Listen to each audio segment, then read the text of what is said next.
Hello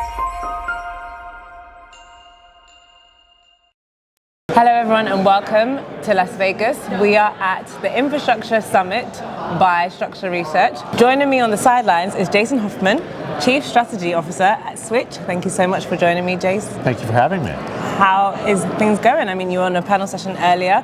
How was that like? It was about nuclear. Just tell me a bit about some of the key themes that you mentioned on the stage today.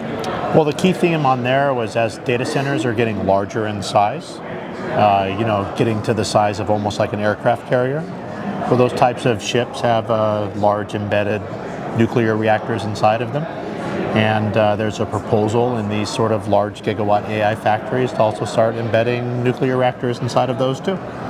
And the theme of this conference is concurrence, and a lot of things are happening in the industry. One particular one being AI, which is like one of the big driving forces. Tell me how AI is actually driving the evolution of the space. Well, I think right now when you look at the world's largest companies, it's NVIDIA, Microsoft, Google, Amazon.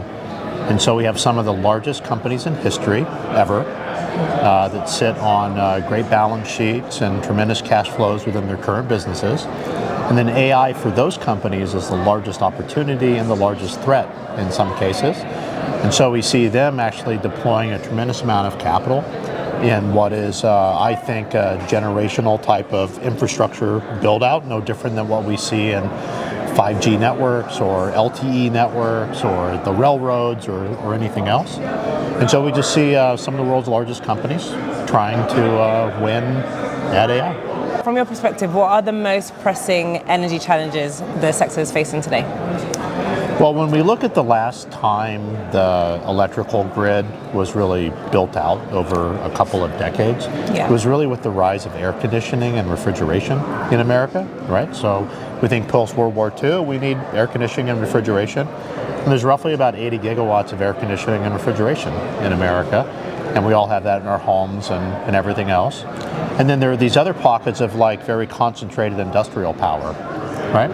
Now, when we look at the AI build out, it's roughly about the same size as air conditioning and refrigeration. And so we do have to go and add, in many cases, that type of generation capabilities and the like to the grid. But we have to do it in a shorter period of time. And we did it sort of post-World War II and up through the 70s. And then I would say that these AI factories are really some of the world's largest industrial sites. And I think just getting the United States back to providing sort of business-to-business power in large industrial sites akin to refineries or smelting plants or large manufacturing plants, it's an identical problem when it comes to these AI factories.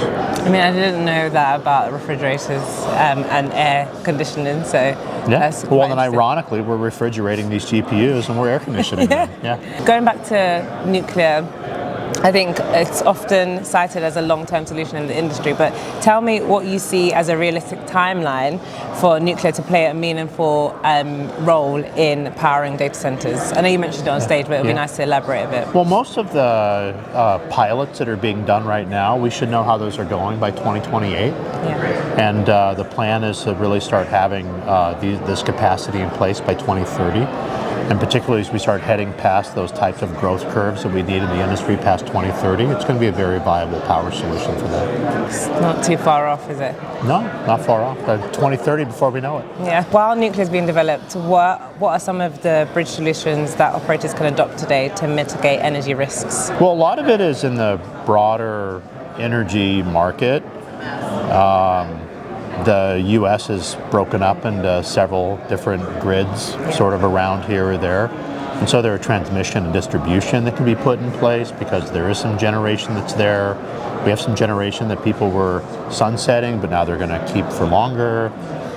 We have, in a lot of ways, a transition to make from providing residential power, where we're typically 150% of sort of average usage, meaning if a city needs 4 gigawatts on average, but they may peak at 8 gigawatts, but that means there has to be 12 gigawatts sort of available, in there. We tend to almost over-provision for this very peaky style residential workload.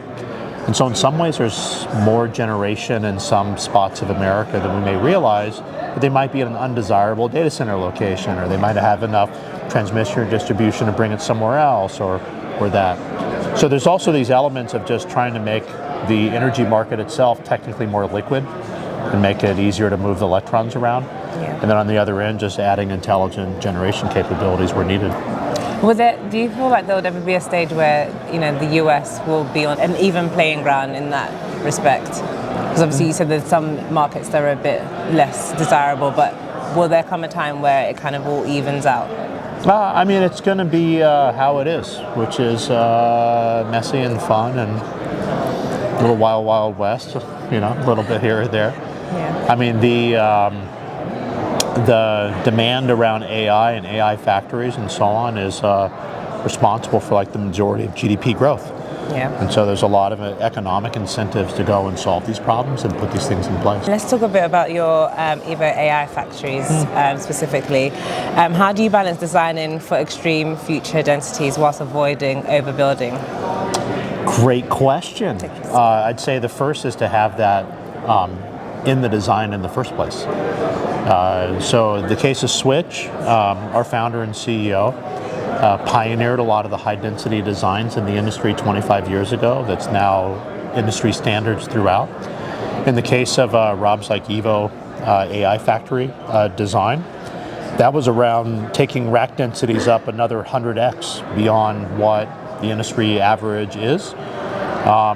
In a lot of ways, the simplest way to think about it is data centers, the building itself used to be part of the design. And so you go build a building of a certain size, then you go fill the building up. Well, now in the Evo model, it's sort of flipped. Each and every sort of rack is in its own, you know, chamber, if you will, and has an air handler there, and it's all liquid cooled. And so the building sort of doesn't matter. And so the modularity in that provides a lot of options, and you can just sort of right size the building depending on how it is, and then just put a relatively simple, you put a tarp over it if you sort of want to. It's a pretty ruggedized system.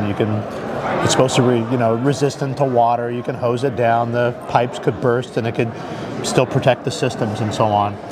And so these are just more like the kind of ruggedized systems you see in, cell towers and that type of thing. It can go outside. So we solved the solution by just saying, why don't we just make it so the building doesn't matter? So a bit like plug and play, basically. Plug and play. Yeah. You want it bigger, you want it smaller, you want this and that. The whole thing like flat packs, it can be prefabricated off. It's like a minimal set of parts. And so we took that sort of challenge of how can you always have that options of getting the perfect balance of space and power and not having anything stranded in the design itself. Nice. Yeah. Very interesting. And so my last question for you would be, what have you got planned for the next 24, we'll do 24 months? Yeah, I mean, for us, we're, our model here in the U.S. is we're the largest builder of large campuses. We're sort of the aircraft carrier of the data center, industry in there. We're sold out through 2025, 2026, 2027. We're selling through 2028 in there. So for us, it's just focusing on delivering on all of the capacity that we've put in place, and then just going and continuing to develop great campuses. Nice. So same old same. Nice. Well, thank you so much. Yeah. I look forward to following Switch's journey. No, well, thank you. Thanks for having me. And as for you at home, don't forget to check out all the latest trends and new industry insights on our website. At the Tech Capital, you lead, we report. Bye for now.